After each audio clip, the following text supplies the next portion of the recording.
tout le monde. Alors, je m'appelle Youssou Owens Ndiaye. Je suis mathématicien de formation. Je gagne ma vie en tant qu'entrepreneur dans le e-commerce. Et je suis passionné d'art, de culture et de politique. Alors, je vais vous raconter mon parcours.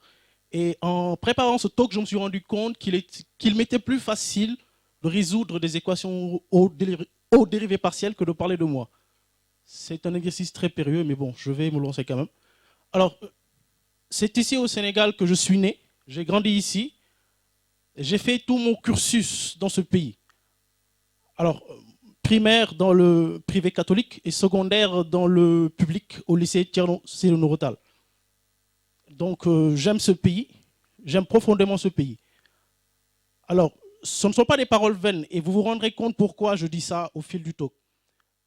Et quand j'étais au collège, il y a un truc qui m'est arrivé en fait et qui m'a marqué et qui m'a suivi pendant tout mon parcours.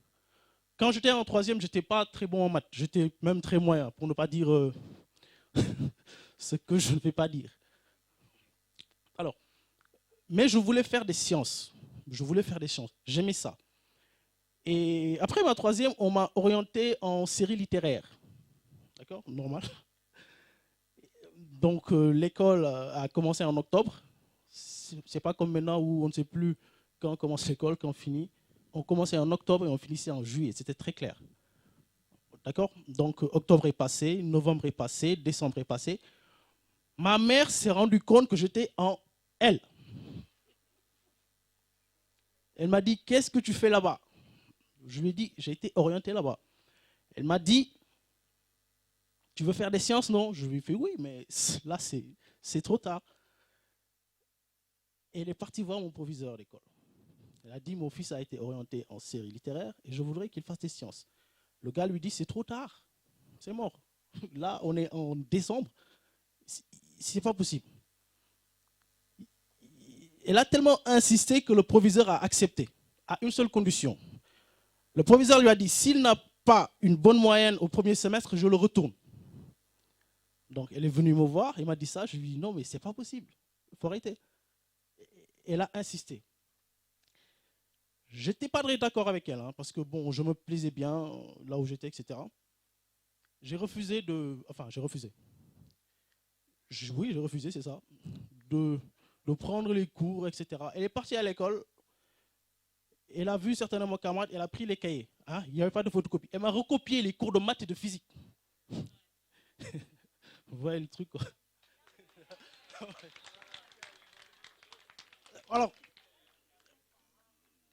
Alors, super maman. Alors, elle m'a dit, maintenant, charge-toi d'étudier. C'était super compliqué. Je ne sais pas si vous vous rendez compte, on était en décembre. Les gars avaient... Et puis, le semestre se terminait en fin janvier. Bon, j'ai travaillé. J'ai travaillé. Finalement, ça s'est bien passé. Alors donc, en fait, c'est après que je me suis rendu compte qu'elle venait de me donner une grande leçon de détermination et de volonté, en fait. Sur le coup, je ne me suis pas rendu compte de ça. Mais c'est après, pendant mon parcours, que cette affaire-là m'a marqué. Alors, j'ai fait une série scientifique, etc. Donc, après le bac, je suis parti en France. Donc, où j'ai intégré une formation en prépa et puis qui était double diplômante où je faisais aussi un DUG, un diplôme d'études universitaires généralisées. Il n'y avait pas encore le système LMD. Donc j'étais inscrit en sciences de la matière, aux sciences de l'ingénieur. Donc j'ai relativement bien tourné. Alors, au bout du cursus, il fallait faire les concours pour intégrer les écoles d'ingénieurs. Donc au bout du cursus, j'étais très bien en chimie. Très, très, très bien. Mais j'ai décidé de faire des mathématiques. Peut-être influencé par ma première expérience, je ne sais pas. J'ai décidé de faire des mathématiques. J'étais pas très bon. Hein. J'étais pas très bon. J'étais meilleur en chimie. J'aurais mieux pu tourner en chimie, mais j'ai préféré de faire des maths appliquées. Alors, je ne me suis pas soucié des débouchés ou bien des opportunités que pouvait me donner cette filière-là. Hein, j'étais plus omnibulé par ce défi-là de réussir dans cette filière. Donc, je me suis inscrit dans cette filière. Et pendant que j'étais à l'école, on avait organisé dans la région du Rhône-Alpes, parce que c'était à Lyon, un concours d'entrepreneurs. Et je faisais partie des gens qui devaient représenter l'école. Donc, je faisais partie du groupe. Et à la dernière minute, on m'a enlevé du groupe en fait. Je n'ai pas compris. Quand on a affiché, je n'ai pas vu mon nom. Alors j'étais noir de colère. C'est pas un jeu de mots. Mais là, j'ai un plan de mémoire là, à cause de toi. Bon, alors, donc on m'a enlevé de la liste. Alors j'étais fâché. Alors je suis parti voir mes camarades, les profs. Bon, personne ne m'a expliqué quelque chose de clair. On me disait, ouais, mais c'est l'autre prof qui a dit que, je sais. Bon, bref. Alors, je suis parti voir le directeur d'école, je lui ai exposé le problème. Bon, il a vu que j'étais frustré et en fureur. Alors, moi, dans ma tête, en allant le voir, je me dis, voilà le responsable de tous les gens qui sont ici. Je voudrais qu'il trouve une solution à mon problème, qu'il m'intègre dans un groupe ou je ne sais pas. Alors, il m'a parlé. Et à la fin, en m'accompagnant, il me dit, la frustration est positive. Je me dis, mais qu'est-ce qu'il me raconte celui-là? Moi, je viens pour qu'il règle mes problèmes. Il me raconte que la frustration est positive. Bon, j'ai gardé ça quand même. J'ai gardé ça. Et j'étais tellement frustré que je suis parti voir l'organisatrice de tout le concours. Je lui ai dit, je veux participer à cette affaire-là. Donc, elle s'est débrouillée pour me mettre dans un groupe qui n'avait rien à voir avec mon école. Parce que moi, j'étais dans une école d'ingénieur. Elle m'a mis dans un groupe avec des gens d'école de commerce. D'accord? Donc, moi, qui toute ma vie, j'ai seulement entendu parler de maths, d'équations, de physique. Je découvre un monde où l'on parle de stratégie de pénétration de marché, de part de marché, de management, de positionnement. Et c'était une grande découverte, franchement. C'était une très grande découverte. On a participé au concours. Autant on avait inventé un casque de vélo qui se pliait et qui rentrait dans le sac des femmes. Parce qu'on était dans l'ère au début du développement durable, etc., le vélo. Et ça a tellement bien marché qu'on a failli devenir riche. On a failli devenir riche. Mais on a buté sur les contraintes techniques, etc., parce qu'on avait choisi une matière qui n'était pas homologuée par l'Union européenne, etc.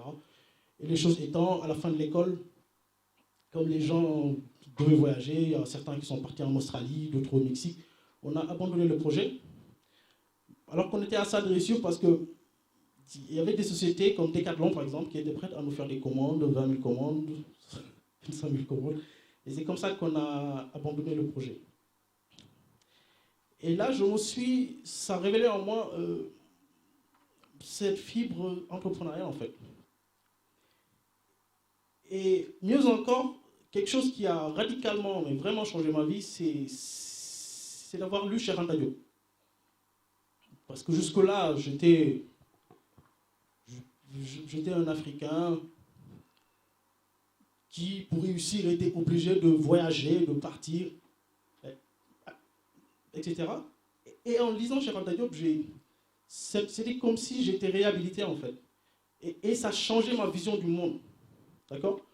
Pour dire que, en fait, c'est pas parce que tu es africain, c'est pas parce que tu es né en Afrique que tu ne peux pas réussir dans ce continent-là. Et il a changé l'image que j'avais de moi-même, la vision que j'avais de moi-même. Et ça, je le dis clairement, ça m'a donné des ailes en fait. Ça m'a donné des ailes parce que j'ai pris confiance en moi et j'ai commencé à militer dans plein d'associations étudiantes, afrocentristes. Donc j'avais mille et une activités. Et donc c'est au fil de ça que je me suis rendu compte que je pouvais faire plus de choses qu'on m'avait dit que je pouvais faire. D'accord? Et j'ai décidé d'entreprendre. Mais dans quoi et comment, j'avais juste décidé. Et c'est en discutant avec des amis qui étaient restés ici, des amis d'enfance, et notre ami d'enfance qui est là, Paul, qui vivait à Montpellier, on a décidé de monter une entreprise ici. Alors, on était toujours en France. Hein.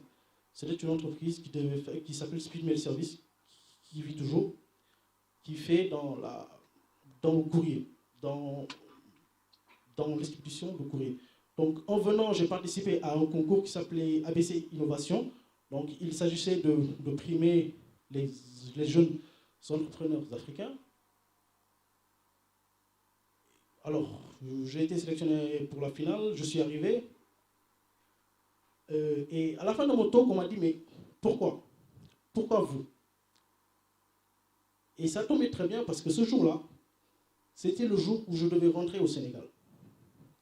C'était un 20 mai 2009.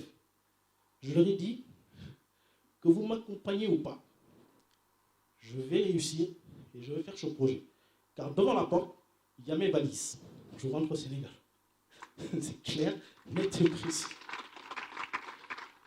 Donc après, je suis revenu. C'est après, ils nous ont appelé pour dire oui, vous avez gagné. Bon, on a gagné 3 000 €, plus 9 000 € en service sur Internet, etc., etc. Donc c'est comme ça qu'on a débuté le projet Speed Mail Service, avec plein de déboires hein, que je ne vais pas raconter parce que Paul va le raconter dans un autre talk. Alors, un jour, un ami que j'avais connu dans le milieu afro en France, qui s'appelle Olabisi Adjovi, c'est un Béninois, il m'appelle. Alors, il parle comme ça. Yo, mate, ça va, tranquille? Ouais, tranquille, ça va.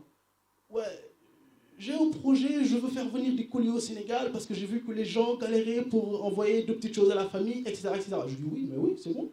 Moi, j'ai une société qui fait de la livraison, et puis c'est bon, tu envoies, et puis je expédie. Donc, on a discuté 2 secondes sur les modalités du partenariat. Et 4 jours après, j'avais le premier colis. Donc, c'était un 26 juillet 2012. Et c'était la naissance de Wikari. Comme quoi, des fois, on n'a pas besoin de beaucoup réfléchir. Hein. De beaucoup réfléchir.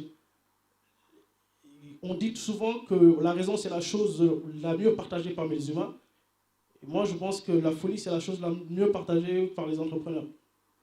Des fois, on n'a pas besoin de réfléchir. On a juste besoin d'agir. D'accord? Donc là, aujourd'hui, Wikari,